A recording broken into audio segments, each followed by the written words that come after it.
All right, welcome to The Explainer. We're jumping straight into the deep end today, right into the emergency room. A patient's life is hanging by a thread, and it all comes down to solving a puzzle where one wrong move could be fatal. So let's get right into it. Picture this. A patient's heart is failing. You've got four drugs in front of you. One of them will save her, but the others, well, they could be lethal. What do you do? This isn't just some textbook question, you know?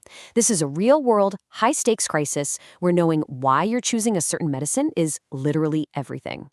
Okay, so our story kicks off in the ER. A 71-year-old woman is brought in, and right away, it's obvious something is very, very wrong. So let's look at the clues. She's 71, has a history of kidney disease, and this is a big one. She's missed her dialysis appointments. She's confused, incredibly weak, and gasping for air. Her vitals? Blood pressure is up, but her pulse is super weak and slow, only 55. Plus, she's got swelling all over. Every single one of these signs is a puzzle piece, and they're all pointing to one thing. Her body is being overwhelmed. But here's where things get really interesting. We hook her up to an ECG. And that machine, well, it's telling us a story, and you better believe we need to listen. Yeah, her ECG is basically screaming at us. We're seeing a first-degree AV block and these really wide QRS complexes. Now, those might sound like just technical jargon, but trust me, they are blaring red alarm bells.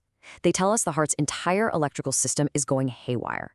And if we don't do something, it can spiral down into this chaotic sine wave pattern, which is basically the last stop before full-on cardiac arrest.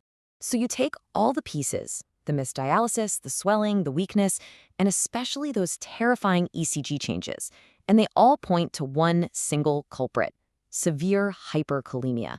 It's a fancy term for a simple, deadly problem. There's way too much potassium in her blood, and it's literally short-circuiting her heart. Okay, so now we have a diagnosis. This is the crucial moment. We know the problem, and there is absolutely no time to waste. The team has 4 drugs ready to go. And here they are, our 4 choices. We've got atropine to speed up the heart, furosemide, a diuretic to get rid of fluid, calcium chloride, and amiodarone for arrhythmias. One of these is the silver bullet. The others, they'll either waste precious seconds or, even worse, they could make things catastrophically bad. So how do you make the right call in a crisis like this? Well, sometimes the fastest way to the right answer is to figure out what's definitely wrong. So let's use the process of elimination and see why 3 of these are bad news. First up, atropine. Okay, her heart rate is slow. That's true. But why is it slow? It's slow because the potassium is poisoning the heart's wiring. Atropine works on a completely different system. Giving her atropine would be like trying to fix a flat tire by washing the windshield. It just completely misses the point. All right, what about option B, furosemide? That's a diuretic, right? It's supposed to make you pee out extra fluid and potassium. But wait a minute, what's the one thing we know for sure about our patient? Her kidneys have failed. She can't make urine. So giving her this drug? Totally useless. It's just burning through time we don't have. Okay, now we get to option D, amiodarone. And this one isn't just a bad choice or a waste of time. Giving this drug in this situation could be an absolutely fatal mistake. So why is it so dangerous? Here's the deal. Hyperkalemia is already blocking these critical sodium channels in the heart. That's why the QRS on the ECG is so wide. And guess what amiodarone does? The exact same thing. So giving it would be like pouring gasoline on a fire. You could literally push her heart's electrical system right over the cliff into complete arrest. So we've ruled out the red herrings and the downright dangerous options. That leaves us with the one true lifesaver. Let's talk about why it works and how it's going to pull our patient back from the brink. The answer is C. The single most important thing to do right now is give 1 gram of calcium chloride immediately. Now, here's the really cool part. Calcium does something pretty amazing, but it's not what you might think. It doesn't actually lower the potassium in her blood at all. Instead, it acts like a shield for the heart cells. It basically stabilizes the cardiac membrane, making it ignore the toxic levels of potassium. This is what stops the heart from sliding into a fatal rhythm. You know, there's a great analogy for this. Think of the body as a sinking ship.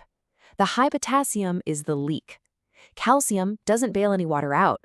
Instead, it's like slapping an emergency patch over the hole in the hull to stop the ship from breaking apart.